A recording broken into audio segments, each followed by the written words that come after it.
একটা চালাক শিয়াল আর এক পোকা নেকড়ে দুজনের লোভে শুরু হলো এমন এক কাণ্ড যা শুনলে তুমি হাসবে আর ভাববে বুদ্ধি না থাকলে লোভই মানুষের সর্বনাশ ডেকে আনে। হ্যালো প্রিয় বন্ধুরা, আজকের গল্পের নাম শিয়াল ও নেকড়ে।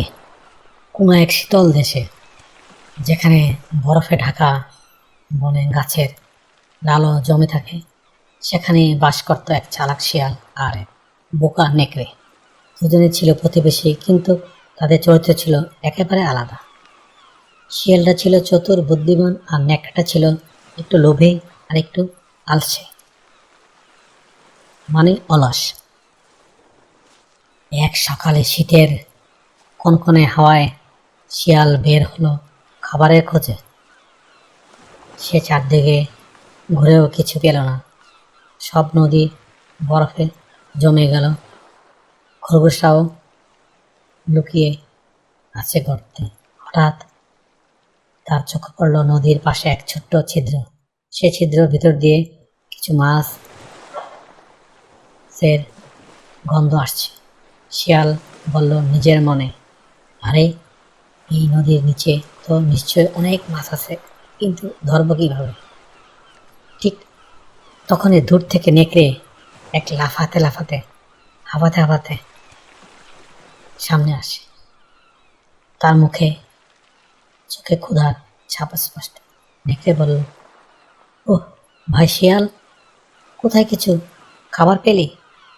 শিয়াল হেসে বলল, পেয়েছি তো, এই নদীতে প্রচুর মাছ, চাইলে তোকে শেখাতে পারি মাছ ধরার উপায়। নেকড়ের চোখ চকচক করে উঠল, সত্যি? কিভাবে ধরবো বল? শিয়াল ধীরে ধীরে কৌশলটা বুঝিয়ে বলল, তোর লেজটা বরফের গর্তে ডুবিয়ে রাখ, কিছুক্ষণ পর মাছ এসে লেগে যাবে, তারপর টান দিলেই বেরিয়ে আসবে এক গাদা মাছ। নেকড়ে খুশিতে বলল, আরে দারুণ বুদ্ধি তো, এত সহজ। সে সঙ্গে সঙ্গে তার মোটা লেজটা বরফের গর্তে ঢুকিয়ে দিল। একদিকে চারিদিকে বরফের কনকন হাওয়া বইছে। সময় গেল, নেকড়ে বসে রইল ধৈর্য ধরে, কিন্তু মাছ তো দূরের কথা, বরফে তার লেজ জমে শক্ত হয়ে গেল। শিয়াল দূরে দাঁড়িয়ে হাসছে। সে বলল, আরে একটু বসে থাকো দাদা, বড় বড় মাছ আসছে। নেকড়ে বেচারা বিশ্বাস করলো। কিছুক্ষণ পর তার লেজ পুরোপুরি বরফে আটকে গেল। ঠিক তখনই ভোরের আলো ফুটছে, গ্রামের লোকেরা নদীর দিকে আসছে। শিয়াল চিৎকার করে বলল, দেখো দেখো, নেকড়ে মাছ ধরছে, ওই কাছে নিশ্চয়ই অনেক মাছ আছে। গ্রামের লোকেরা লাঠি হাতে নিয়ে ছুটে এলো। তারা নেকড়েকে দেখে চিৎকার করলো, এই যে চোর নেকড়ে, আমাদের মাছ চুরি করে খাচ্ছ। নেকড়ে টানাটানি করতে লাগলো, কিন্তু তার লেজ আটকে গেল বরফে। শেষ পর্যন্ত অনেক জোরে টান দিল, লেজটা বরফে রয়ে গেল আর সে দৌড়ে পালালো। আর নেকড়ের লেজ ছেঁড়ার কারণে তার ব্যথায় সে কাতর হয়ে গেল।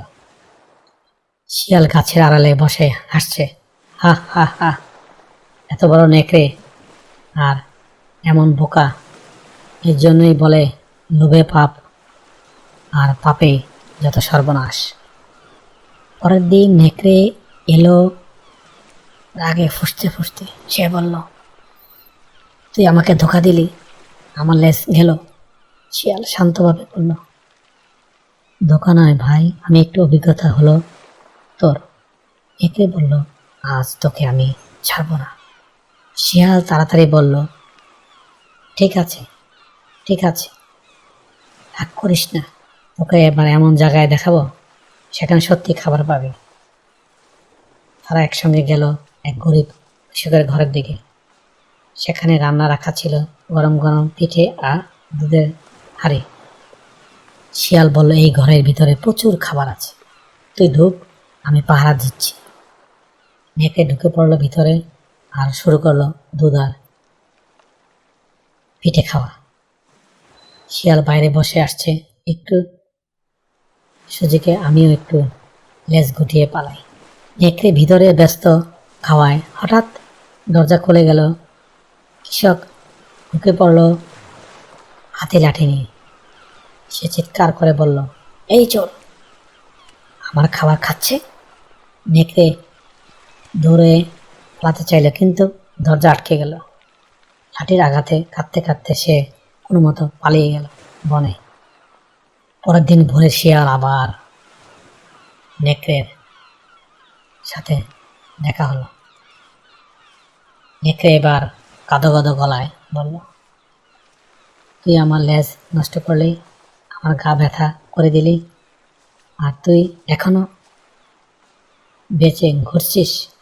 শিয়াল বলল, এই তো জীবনের শিক্ষা ভাই, ছাত্রই না বোঝে বিশ্বাস করলে এমনই হয়। কিন্তু গল্প এখানেই শেষ নয়। শীত কেটে গিয়ে বসন্ত এলো। বনে ফুল ফুটেছে, নদী বরফে গলছে। একদিন নেকড়ে ভাবলো, এবার আমি শিয়ালকে বোকা বানাবো। নদীর পাশে একটা গর্ত খুঁড়লো, তাতে দুধ ঢাললো আর কিছু রুটি ছড়িয়ে রাখলো। তারপর শিয়াল ডেকে বলল, ভাই শিয়াল এসো, আজ আমি তোমার জন্য পিঠে আর দুধ এনেছি। শিয়াল অবাক, তুই আমার জন্য খাবার? নেকড়ে হেসে বলল, হ্যাঁ, তুই তো আমার অনেক উপকার করেছিস আমাকে। শিয়াল সন্দেহ করলো, কিন্তু খিদে সামলাতে পারল না। সে গিয়ে মুখ নামাতে ধাপ করে গর্তের ভিতরে ঢুকে পড়ল। নেকড়ে হেসে বলল, হা হা হা, আজ আমি জিতে গেছি। কিন্তু শিয়াল আবার তার বুদ্ধি খাটালো। সে বলল, ভাই নেকড়ে, তুই তো বড়, আমাকে টেনে তোল, তোর নাম চিরকাল বিখ্যাত হয়ে থাকবে। নেকড়ে ভাবলো, এই সুযোগে আমি গর্ব করব যে আমি শিয়ালকে বাঁচালাম। সে গিয়ে এলো, শিয়াল তার পা ধরে জোরে টান দিল, ধপ করে নেকড়েও পড়ে গেল গর্তে। এবার দুজনেই আটকে গেল কাদা আর দুধে, বেরোতে পারছে না কেউ। শেষে দুজন মিলে বলল, চল, এবার থেকে কেউ কারোর সঙ্গে ধোঁকা করব না বা ধোঁকা দিব না। সেই দিন থেকে শিয়াল আর নেকড়ে একে অপরকে আর ঠকায় না। তারা বুঝে গিয়েছিল যে বুদ্ধি খারাপ কাজে ব্যবহার করলে একদিন সেই বুদ্ধি তোমার শত্রু হয়ে দাঁড়ায়। হ্যালো প্রিয় বন্ধুরা, রাশিয়ান এই প্রাচীন লোককথা হতে আমরা এই শিখে পেলাম যে অতিরিক্ত লোভ আর প্রতারণা দুটোই শেষমেশ নিজের ক্ষতি ডেকে আনে। হ্যাঁ বন্ধুরা, গল্পটি কেমন লাগলো কমেন্টসের মাধ্যমে নিচে জানিও। আবারও দেখা হবে অন্য কোনো গল্পে। Thank you for watching. Please subscribe.